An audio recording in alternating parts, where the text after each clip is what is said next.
और वहीं दूसरी तरफ पीएम मोदी की मां पर की गई टिप्पणी का मामला अब सियासी मुद्दा बनता जा रहा है। आरजेडी की रैली में तेजस्वी यादव के सामने पीएम मोदी की मां को अपशब्द कहने पर लालू परिवार में ही आवाज उठ रही है। रोहिणी और तेज प्रताप यादव ने खुल करके इसकी निंदा की है।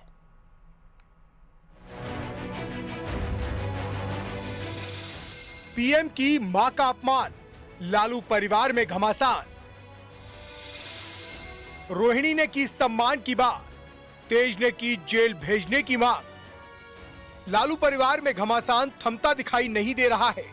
तेजस्वी यादव की सभा में पीएम मोदी की मां को लेकर कहे गए अपशब्द पर रोहिणी आचार्य ने कड़ी आपत्ति जाहिर की और हर मां के सम्मान की बात कही, तो दूसरी तरफ तेज प्रताप यादव ने आरोपियों को जेल भेजने की मांग कर दी, जिस पर आरजेडी के विधायक भाई वीरेंद्र ने कहा, परिवार में कोई कलह नहीं है और किसी को किसी की मां को गाली देने का अधिकार नहीं है।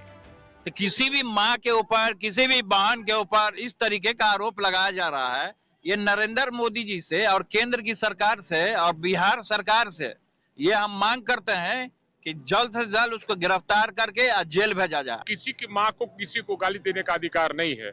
मैं इसका खंडन करता हूं और बीजेपी के लोगों ने इसको हवा बनाने का काम किया है।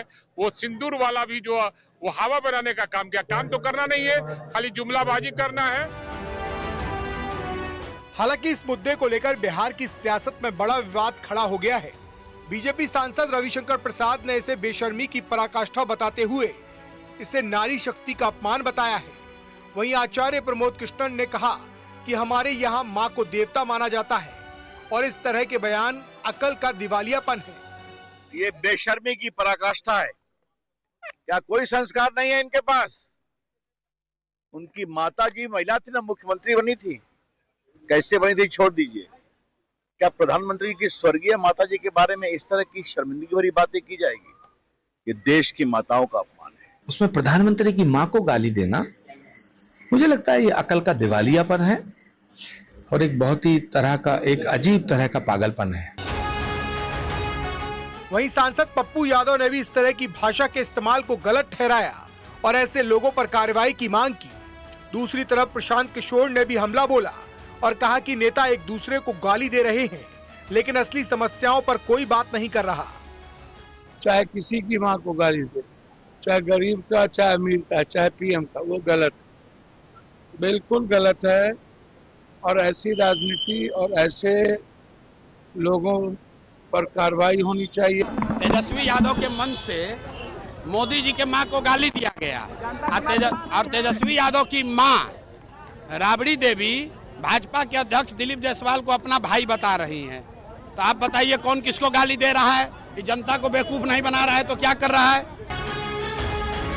कुल मिलाकर पीएम मोदी की मां को लेकर तेजस्वी यादव की रैली में कहे गए अपशब्द पर बिहार की राजनीति गर्मा गई है और अब आवाज परिवार के अंदर भी उठने लगी है। देश भर में नवरात्र की धूम है। कोटा में अगले 10 दिन तक गरबा और डांडिया के आयोजन होंगे, लेकिन इन सब के बीच बजरंग दल और विश्व हिंदू परिषद शहर के चेतावनी भरे बोर्ड शहर के अलग अलग इलाकों में लगा दिए हैं, जिसमें गैर हिंदू का प्रवेश पूरी तरीके से वर्जित है।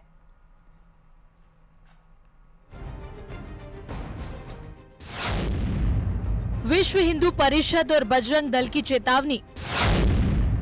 कोटा में जगह जगह लगे चेतावनी भरे पोस्टर।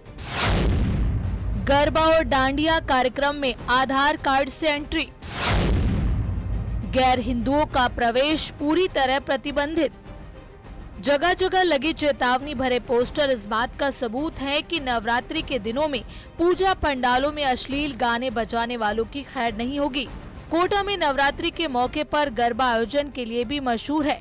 इस बार भी कोटा में अलग अलग जगहों पर गरबा का आयोजन हो रहा है, लेकिन इस बीच गरबा को लेकर हिंदू संगठनों ने चेतावनी जारी की है, जिसकी काफी चर्चा हो रही है। कोटा में कुन्हाड़ी, नयापुरा सर्कल, जेडीबी से बड़ तिराहा road, Jhalawar road, industrial area, DCM road जैसी महत्वपूर्ण जगहों पर होर्डिंग लगाए गए हैं।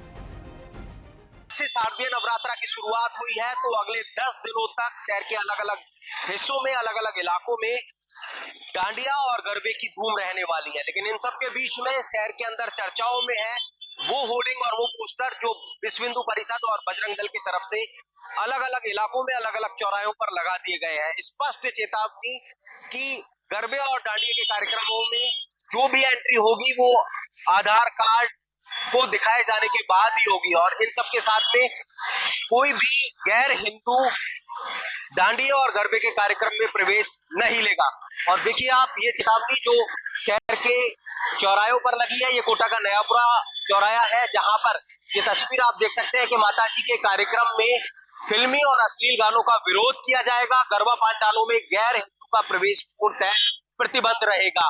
कोटा महानगर विश्व हिंदू परिषद और बजरंग दल की तरफ से ये चेतावनी जैसे बोर्ड शहर के अलग अलग हिस्सों में अलग अलग इलाकों में लगाए गए हैं और स्पष्ट तौर पर जो है वो संदेश यहाँ पर बजरंग दल की तरफ से, विश्व हिंदू परिषद की तरफ से है कि आधार कार्ड के बगैर एंट्री नहीं होगी, गैर हिंदू का प्रवेश पूर्णतः प्रतिबंधित रहेगा। भाई साहब, किस तरह का मैसेज, इस तरह के पोस्टर, इस तरह के जो बैनर्स है वो लगा करके आप शहर के अंदर दे रहे हैं?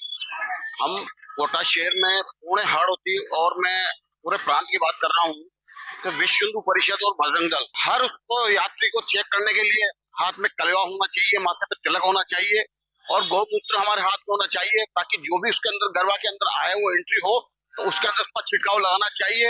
ये सनातन धर्म की पहल होती है, हम हर अच्छे काम को गौमूत्र के छिड़काव लगाकर करते हैं।